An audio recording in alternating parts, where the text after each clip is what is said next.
Olá, tudo bom? Hoje eu vou te falar de 4 plantas incríveis para te ajudar a controlar o colesterol.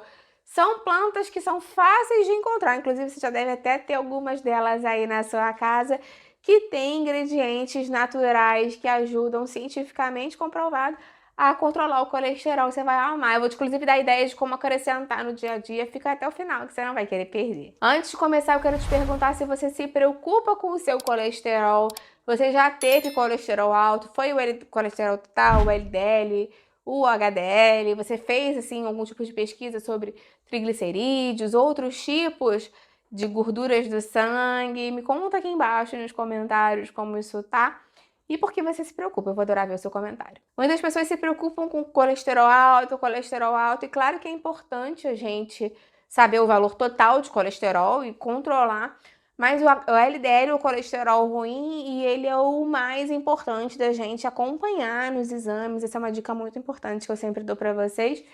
E tem a questão ainda do LDL natural, digamos assim, o LDL oxidado. O LDL natural ou nativo, ele cumpre a sua função no nosso organismo, retorna para o fígado e tudo funciona bem como deveria, né? A gente precisa dessas frações diferentes do LDL, VLDL, HDL, senão elas não existiriam. Então, ele tem o seu papel metabólico ali. Agora, o LDL oxidado, a gente tem que ter cuidado, que quando o LDL circula em um ambiente com muitos radicais livres, e isso pode estar relacionado com uma alimentação, com fumo, exposição a toxinas, estresse, inflamação crônica de baixo grau no nosso corpo. E também quando a gente tem uma glicação, né, presente no nosso organismo através de uma glicose elevada cronicamente, ele sofre uma mudança na sua estrutura e ele se torna um ingrediente ali, um algo estranho ao nosso corpo. Esse endotélio é a parede do vaso, né? A gente sabe que o nosso vaso sanguíneo é uma paredezinha e parece só um tubo, né? Parece uma mangueirinha, digamos assim. Mas esse endotélio, essa parede do vaso, é um órgão endócrino muito interessante e dinâmico. Muitas pessoas não sabem desse papel que ele tem. Então, quando a gente tem uma disfunção endotelial, quando a gente tem um problema na parede dos vasos, inflamação crônica e tudo mais, o endotélio acaba perdendo a função dele de produzir óxido nítrico e ele acaba se tornando permeável. E isso é interessante porque é nessa brecha aí da permeabilidade do vaso, do capilar, enfim, né, do vaso sanguíneo, que o LDL oxidado consegue penetrar na parede da artéria, nesse espaço subendotelial, e aí ele ocorrem vários processos ruins nos nossos vasos sanguíneos. O LDL nativo, que não foi oxidado, não tem isso, tá? Então, só quando o LDL está oxidado é que ele pode trazer esses efeitos ruins para o nosso organismo. E aí isso gera uma resposta imunoinflamatória, que a gente tem células de defesa que entram lá na parede do vaso para comer esse LDL oxidado, chegam, né, depois quando tem a fagocitose, através desses macrófagos, isso pode gerar células espumosas, gordura oxidada em excesso, e esses macrófagos morrem e se transformam nessas células espumosas, que são a base daquela placa de ateroma, que pode levar a aterosclerose, AVCs, placas que podem se desprender e causar problemas maiores. Então, é muito importante que a gente previna a oxidação do colesterol. Claro que o número do colesterol é importantíssimo de ser acompanhado, mas também é muito importante ter um ambiente menos inflamatório, menos oxidado, menos radicais livres, para prevenir essa oxidação do LDL, do colesterol, que é tão prejudicial para o nosso organismo, como você acabou de entender. É aqui, então, que as nossas plantinhas entram, porque elas têm como se fosse um escudo protetor, um escudo botânico dos polifenóis, que podem trazer efeitos muito interessantes, principalmente nessa questão do LDL oxidado. Por exemplo, a primeira planta que eu trago aqui para você é o alecrim, essa erva maravilhosa que a gente pode utilizar em várias preparações. Eu vou te dar mais umas ideias depois.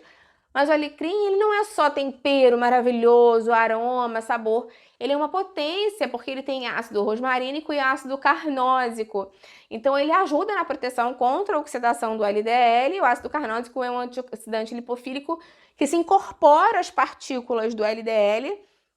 E estudos mostram que ele realmente atua como um escudo doando elétrons para radicais livres antes que eles ataquem esses ácidos graxos poliinsaturados das partículas do LDL. Então, isso impede a formação do LDL oxidado, que é o verdadeiro gatilho para daqueles problemas, né, das células espumosas que eu já te expliquei na parede endotelial. Falando ainda de preservação do endotélio, ele estimula uma via de proteína reguladora que ativa a produção de enzimas antioxidantes endógenas, como a superóxido dismutase, que é muito importante para o nosso organismo, e isso reduz o estresse oxidativo nas células endoteliais, mantendo a biodisponibilidade do óxido nítrico, que ajuda a fazer com que o vaso relaxe, com que melhore a própria questão das paredes dos vasos funcionarem melhor.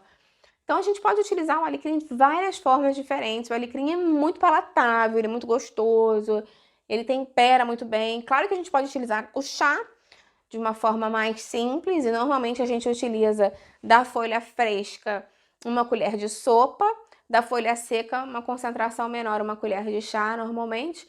E o ideal é que você macere antes o alecrim, se você for utilizar a infusão na própria xícara, porque ele é mais durinho, né? Então você pode macerar, amassar ele um pouquinho num pilão e tudo mais, jogar água fervendo, esperar 10 a 15 minutinhos e consumir o chá. Outra opção legal pode ser tempero, carne, legumes, ele vai muito bem com peixe também, vai muito bem com carnes brancas, carnes de aves, vegetais de uma maneira mais ampla. E dá até mesmo para acrescentar ele no azeite, né? A gente pode fazer uma infusãozinha dele com azeite e aí acrescentar por cima de salada e tudo mais. O mais importante quando a gente pensa nesses alimentos naturais é o uso frequente. Então, acrescentar essas plantas no dia a dia de forma consistente traz esse efeito benéfico. Segunda plantinha, o orégano, que tem o carvacrol e o timol, que são compostos bioativos muito importantes para inibir a peroxidação lipídica. Inclusive, o orégano tem um dos maiores índices de capacidade de absorção de radicais de oxigênio entre as ervas. Então, em termos fisiológicos, ele inibe essa peroxidação lipídica, que é a reação em cadeia que danifica as membranas celulares e as gorduras circulantes. O orégano também ajuda a modular as citocinas. Evidências científicas demonstram que o carvacrol diminui a expressão de moléculas de adesão no endotélio, ou seja, ele torna as paredes das artérias menos grudentas, fazendo com que o colesterol e as células inflamatórias se fixem, né, e aumentem a placa de ateroma. Então, como ele diminui essa cola, essa função grudenta que teria, previne isso. Então, o orégano é muito prático para a gente acrescentar no dia a dia. Você pode usar ele para finalização, se você quiser. Em saladas, pratos, funciona bem com queijo, funciona bem com tomate, funciona bem com peixe, com aves também, massas de uma maneira mais ampla. Então é bem prático. Lembrando que se você quiser, você também pode fazer o chá da mesma forma que você faria com alecrim. Só que no caso do orégano, como ele é uma planta mais fácil, né? Mais levinha, você não precisa macerar. Você pode só fazer infusão tranquilamente. Existe outra plantinha que é o tomilho, que ele é bem rico em flavonoides, como a luteolina e a pigenina e compostos terpênicos. Ele melhora a modulação de alguns receptores, que são sensores de gordura na nossa célula, melhora o ambiente metabólico. Quando ele ativa esses receptores, ele auxilia o metabolismo lipídico e favorece a oxidação de ácidos graxos, a queima de gordura no nosso organismo. Ele também estimula a secreção de bile e atividade de enzimas do pâncreas, as lipases, e a gente sabe que uma digestão de gordura mais eficiente reduz a formação de alguns tipos de placas aterogênicas e pré-placas, né, de compostos que podem vir a formar placas potencialmente aterogênicas. Então, é bem interessante a gente conseguir acrescentar o tomilho também na nossa alimentação. Muitas pessoas não têm o hábito de consumir o tomilho, nem sabem o sabor que ele tem, mas ele é super saboroso e vai muito bem em sopas, legumes assados, carnes, temperos de uma maneira mais ampla. E, mais uma vez, se você quiser, pode utilizar o chá dele também. Outra planta maravilhosa é o coentro, que tem o linalol e potentes polifenóis. O coentro é muito aromático, muito palatável e tem uma ação hipolipidêmica e hepática interessante. Estudos experimentais indicam que o coentro aumenta a atividade da enzima LPL, que ajuda a limpar as gorduras do sangue para serem utilizadas como energia. E no fígado ele aumenta a conversão do colesterol em ácidos biliares, ou seja, favorece a excreção e reduz a síntese do próprio corpo de colesterol. Ele atua de forma muito sutil, mas análoga em vias que as estatinas também percorrem. Então, eu não estou comparando com a medicação, mas dizendo que ele pode atuar as mesmas vias, mas, claro, de uma forma mais limitada. O coentro também tem um potencial muito interessante para reduzir a inflamação vascular dos vasos sanguíneos, da parede dos vasos, E o extrato de coentro demonstrou capacidade de reduzir os níveis de PCR, a proteína C reativa, que é um marcador clássico de inflamação do nosso corpo de uma maneira mais ampla, sistêmica. Então, menos inflamação significa que o colesterol circulante tem menos chance de se tornar aquele oxidado, que é perigoso dentro das nossas artérias. Então, como usar o coentro, né? Na verdade, como não usar, porque o coentro vai bem em tudo, desde o chá que você pode fazer até fresco em molho, salada, peixe, frutos do mar, combina super bem, finalização de pratos. Então, acho que de todos é o mais versátil que você pode acrescentar no seu dia a dia. Até no feijão ele fica gostoso, né? Muitas pessoas querem saber essa questão da erva seca, da erva fresca.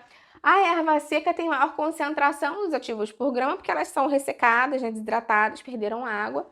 Mas as frescas mantêm alguns compostos que são mais sensíveis, mais disponíveis e muitas vezes têm melhor aceitação culinária. Então, o ideal mesmo é que você tente ir variando. Se você conseguir encontrar o tomilho fresco, o orégano fresco, coentro, claro que é mais fácil, né? Então, tenta ir variando. Agora, se você não encontrar, pode utilizar o seco, o desidratado, desde que seja um tempero 100% natural. Só toma cuidado para não ser aqueles caldinhos, aqueles em pó, que de tempero mesmo não tem nada e podem ter muito glutamato, podem ter outros produtos ali adicionados. O ideal é que a gente, né, vá mesmo na alimentação natural.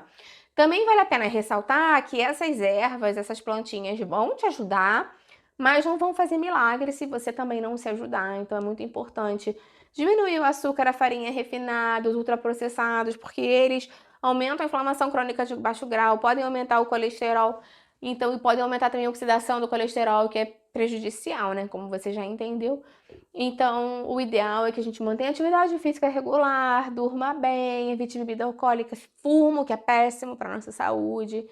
E lembrar que eles são muito importantes para a gente acrescentar de forma complementar. Eu tenho até uma playlist aqui no canal falando mais sobre saúde do coração, das artérias, uma outra falando só sobre colesterol, triglicerídeos e tudo mais, e vou deixar essas duas aqui embaixo na descrição. Quero saber de você quais dessas plantas são mais fáceis para você incorporar. Se você já usa uma delas aí no dia a dia e nem sabia, eu vou adorar ver o seu comentário.